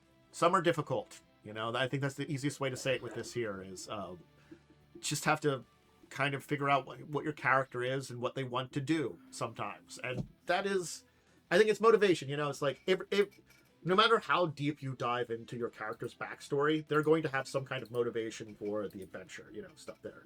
It could be something as simple as, I want to earn some cash. It could be something like, again, there might be that question of why do you want to earn that cash in there too. Do you have to answer that right away? Probably not. But, maybe while you're in the midst of the story, maybe you come up with that, maybe that's something that you develop along the way that makes your goals come into existence. Usually by that time, though, you kind of know what the game is, so you can actually adapt your goals around it, too. That might be something you could do, too, Yeah, and that's the thing. I think being flexible with the how, like you can have other, like you can have a goal, but the flexibility of how that goal is achieved is probably the best way to like have a goal line up with a story goal. Yeah, the story, because like yeah, I want to save my town, but we're doing a whole like mission. We're doing a whole like Indiana Jones raiding, Lost Temples thing. Well, maybe your goal is to either it could be to find an artifact that could save the town, or it could be just to make enough money to hire some mercenaries to save the town. Maybe hire some mercenaries. Yeah. And that's kind of where it can come into, and that can be very easy. That stuff like that also makes it easier for the GM. I'm not gonna lie, make it easy for the GM as much as possible. The more complex and difficult you make for it, the less happy the GM's going to be with you, and the less easy it is going to be. And also, like, again, it's that other thing is, in the game, it's fine to bring it up or push it forward. Don't do it all the time either. I think that's the other big thing about this. Yeah. You certainly could be like, hit people in the face with it of like, and that's not going to be fun. It could be as simple as, there's a little bit of downtime, or you're in a place that it feels appropriate to do something, do it then, when you have an opportunity. You might not have that opportunity. Maybe you do. That's the kind of thing. Sometimes you just, are in a game and then the other players, just take zero interest in anything you say. Mm-hmm. It happens. Yes.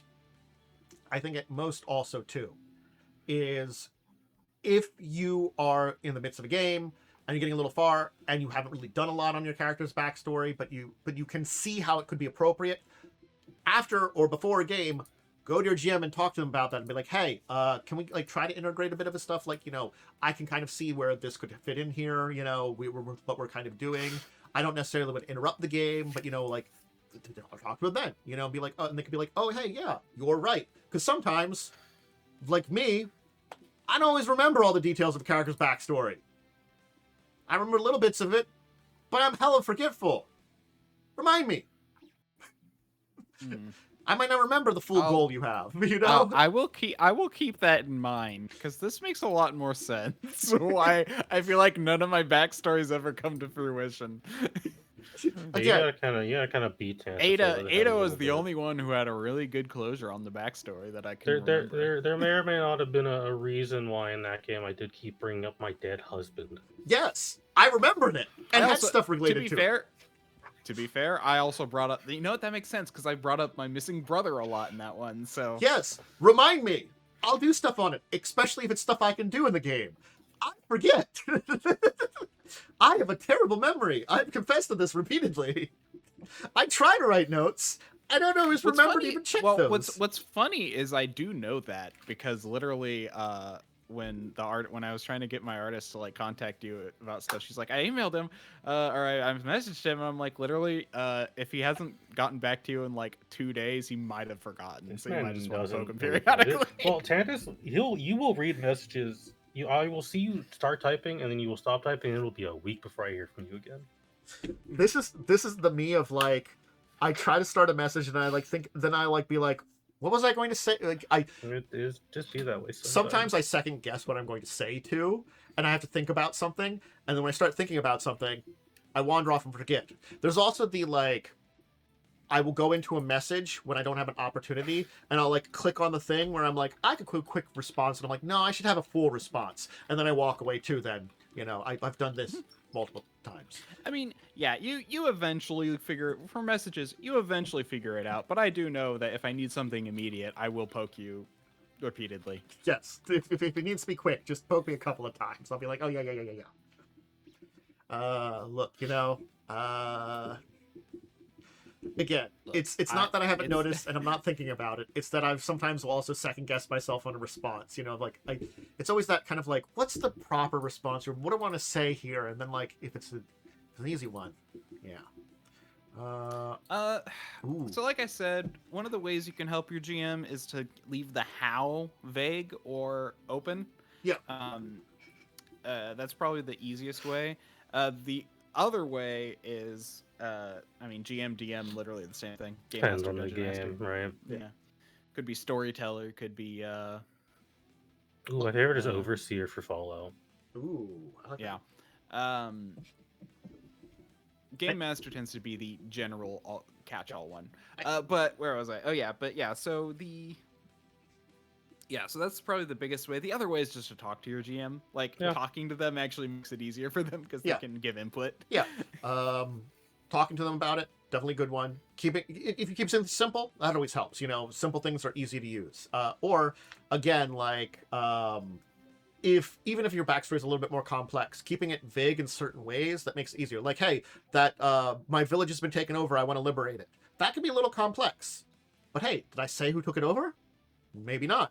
Maybe I only gave a name, and didn't give any details about that name. It was Tardok, and Tardok took over our town. Maybe we're like Tardok the Destroyer. Tardok Destroyer, pretty intimidating name. I gotta be honest, probably not a good person, but could be a military man that earned the nickname the Destroyer. He might be misunderstood.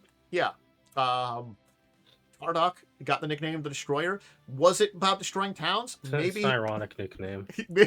Maybe it's just that he has horrific bowel movements and he destroys every bathroom he visits. You know? Like when you call a big guy tiny. Yeah. Granted, that's a little bit of a stretch, but again, Tardak the Destroyer could be like a lot of different things. Maybe just calling him Tardak would help too. You know, Tardak conquered the town.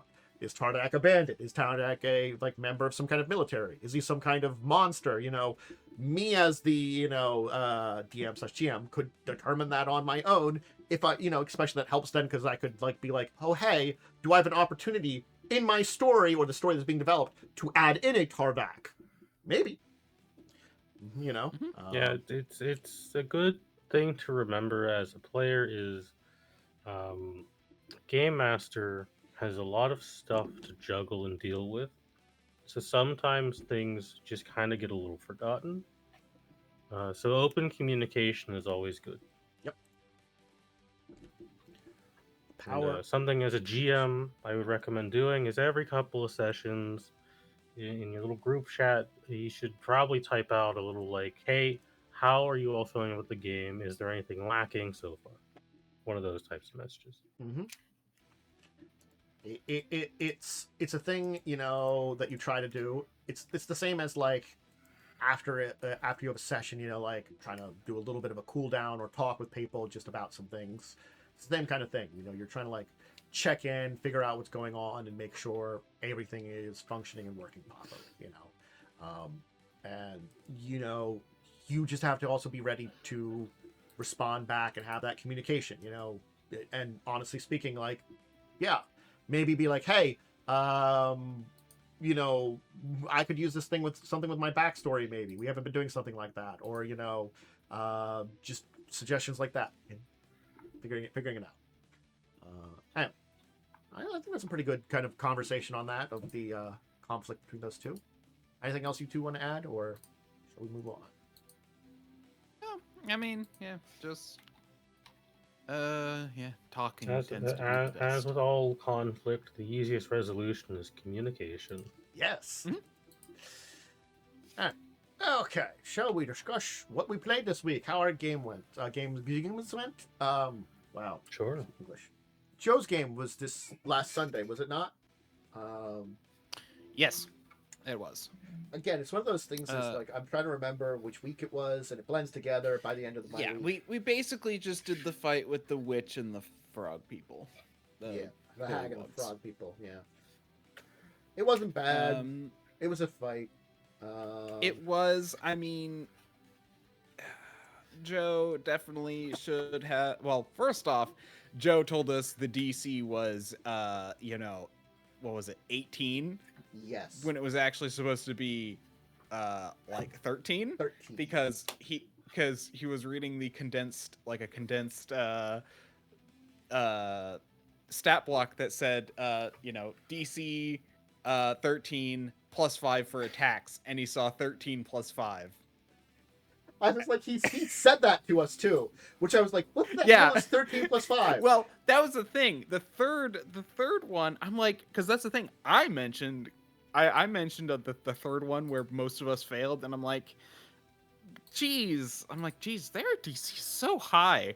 And he's like, yeah, it says right here, 13 plus 5. And I'm like, and then I feel like I'm playing Pathfinder over here. I took a step back and like it stuck in my brain, and I'm like, I gotta see what this is. I was like, I don't normally do this. I don't normally check characters and stuff like this, but I just really have to see this. This seems so weird. And I looked at it like, yes, you made a mistake that is also then murdering us. I think it's a mistake I've ever made.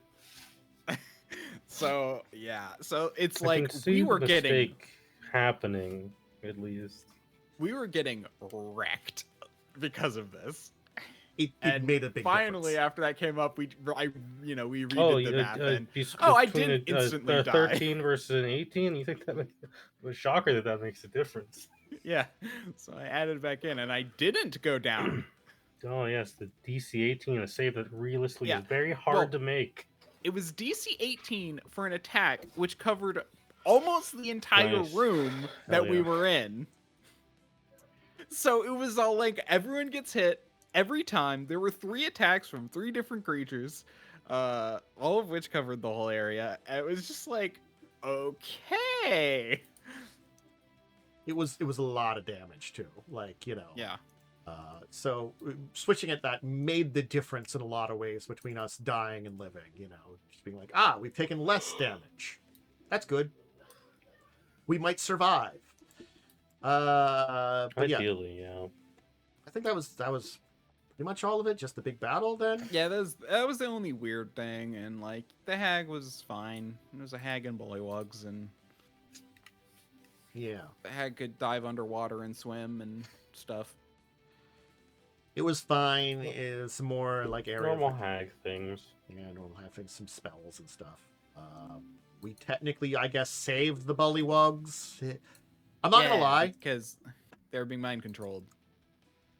I missed when we heard about that they were being mind controlled. Well, yeah. So what happened is the weird frog god we met in the weird cave that one time, who lost pretty much all of his followers and was like half dead. Basically said to us, "These are my last followers. Please protect them." I don't remember Frog God. Okay. I think I just missed something, or it was just one of those days I was a little bit more out of it, but I just don't remember Frog God at all. You don't remember or was it giving the talking potion to the god in the weird cave? It was the same time where I was attacked by the piercer god. Oh, that's where the Frog God was? Oh my god. Yeah.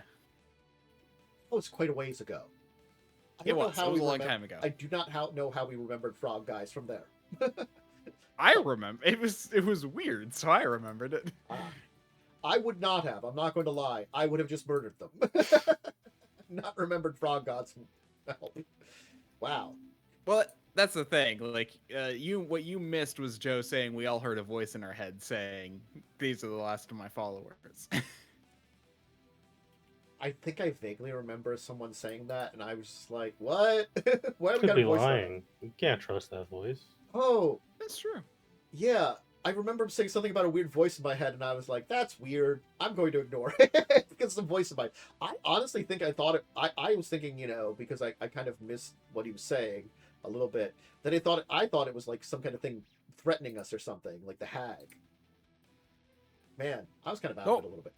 Anyway, at least for the beginning part there. Sometimes I'm just out of it before we get into the battle, and it's like, battle. Now my brain is switching on. Takes me a while to warm up after long days.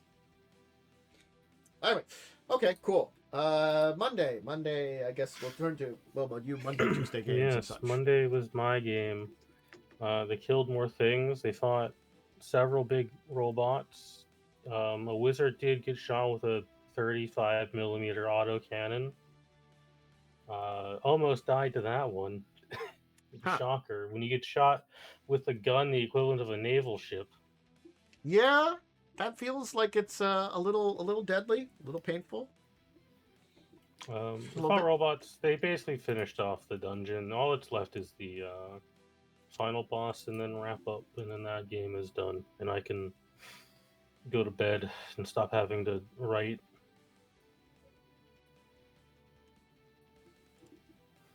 Because boy, am I tired of GMing right now. I have been there, so I need a break. I can understand how that can be. Sometimes you just hit that point where you're just like, okay, we've had enough. It's like, man, I'm tired. I need to go to bed for a long while. So yeah, that game's almost over. Tuesday, we had the exciting conclusion to the Red Masquerade thing for our Rebellion game of Hell's Rebels.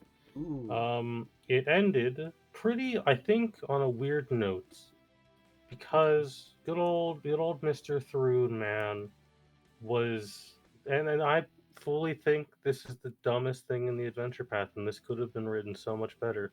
His trap for us, because we knew he set as a trap. We had found that out. Okay. His trap for that was, I'm gonna summon a bunch of devils and kill everyone in this building, regardless if the heroes are here or not.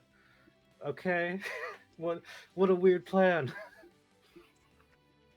All right. What a strange plan. What a plan. What a plan. You feel like you could have wrote a little bit of a better one of that.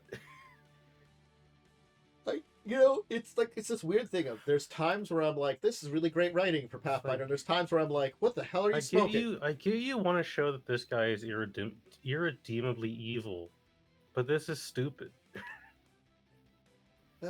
If you're trying to stop the city that you're now stuck in because all routes out are cut off from open civil war, I feel like killing 300 people in cold blood with a bunch of devils isn't the best way to do that. No, I was shocked about. It's a great idea. We also have kind of wrapped up part of some subplots because talking about character goals, Joe's character goal was to find his weird goblin parents, who were slaves to some noble house that got sold to Brazili Thrune. Found one of them in the basement, turned to stone.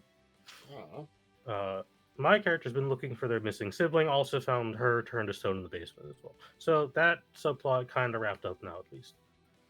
We just gotta figure out how to unpetrify people in Pathfinder First Edition. Turns out it's not clear on how you do that.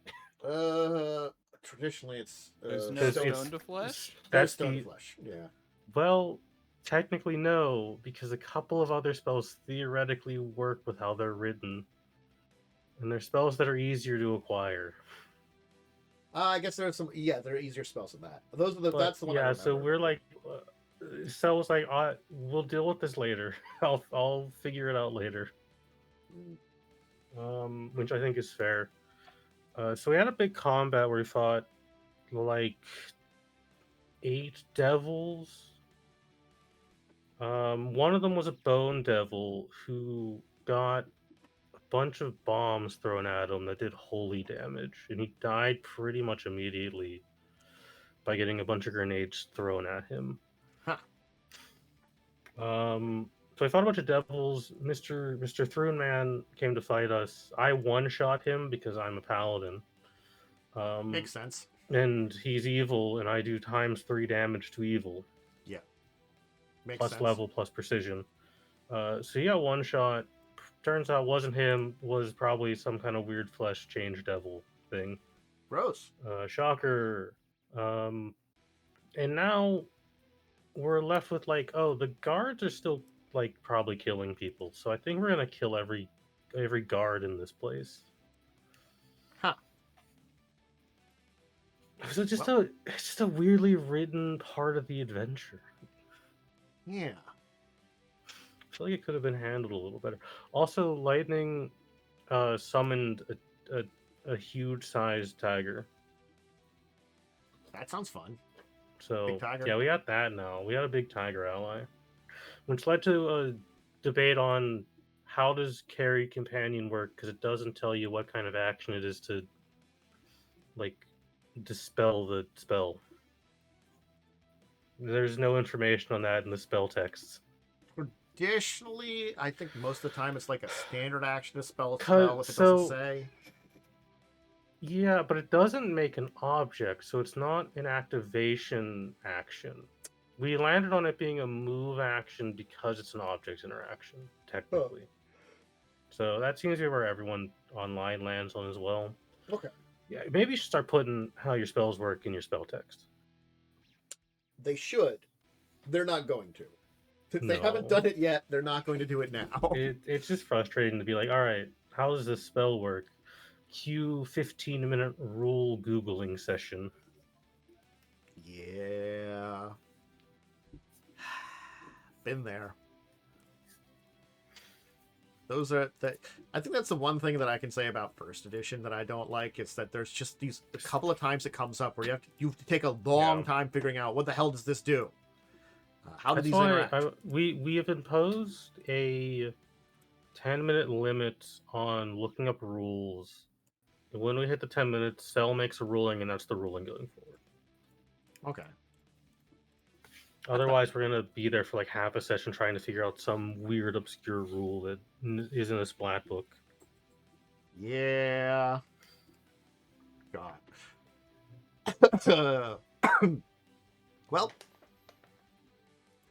anybody do anything on Wednesday, Thursday, Friday? Or we're gonna skip over No, I did try out the Stellaris beta though for the new update. It tentatively gets a thumbs up from me because it runs, and it runs much faster than the game has been running for the last 2 years. So. Oh, that's good. Any major changes in that one? So you know how Corvettes, you know, how, like ships had like a cost of like 2, 4, 5, whatever. Mm-hmm. Because like a Corvette's 1, I think a destroyer was like 3, cruiser was like 5, battleship was 10. Yeah. So the way it works now, Corvettes are 5, destroyers are 10, cruisers are 15, battleships 20. Okay. But the numbers are adjusted so you will reach a similar fleet power, but with less ships being rendered. Okay. So the game just runs faster. Gotcha. Kind of smoothed out like a little bit of spaceship combat. They found out population was the big issue, so they fixed that, and they're like, okay, the game still runs badly. Now it's the fact that the AI makes like 100,000 ships, so we gotta fix that. Now they did. The game runs pretty well. At least they're finding out and fixing stuff. Is all I can say. Yeah, I think this is the best Stellaris has ever been in like 2 years. Cool. Mostly because I can play it without severe lag. Good old Stellaris lag. Yup. Well, cool. Worm, how did your Saturday go? Do you have it today? Yeah, we did. Talked a lot. We started off fighting some bat people, because they were patrolling and they were part of the city that we're fighting against. We discussed a lot of options. People decided to make it look like some of them fought each other because we did take out Koatoa's last session, or the session before, and so we made it look like they fought each other, found a spot, dumped the bodies, and that kind of thing. After that, we scouted out a little bit more and decided on, and we found a secret entrance to the dragons, or what we think is a secret. We didn't actually go in because, we didn't want to, poke our head into the dragon, which that has true saying. But we found that area, and so we're thinking just attacking the dragon straight up will be the best way to solve all our problems. So because it can see you, just direct fight. Gotcha. That's honestly not a bad idea if you... Well, we want to get the dwarf slaves out, so we need to sneak in and do that. So we had a whole plan for that. Then we talked about potentially just, attacking the town directly and fighting the people. But then we realized, just killing the dragon if we could sneak in its back door. And,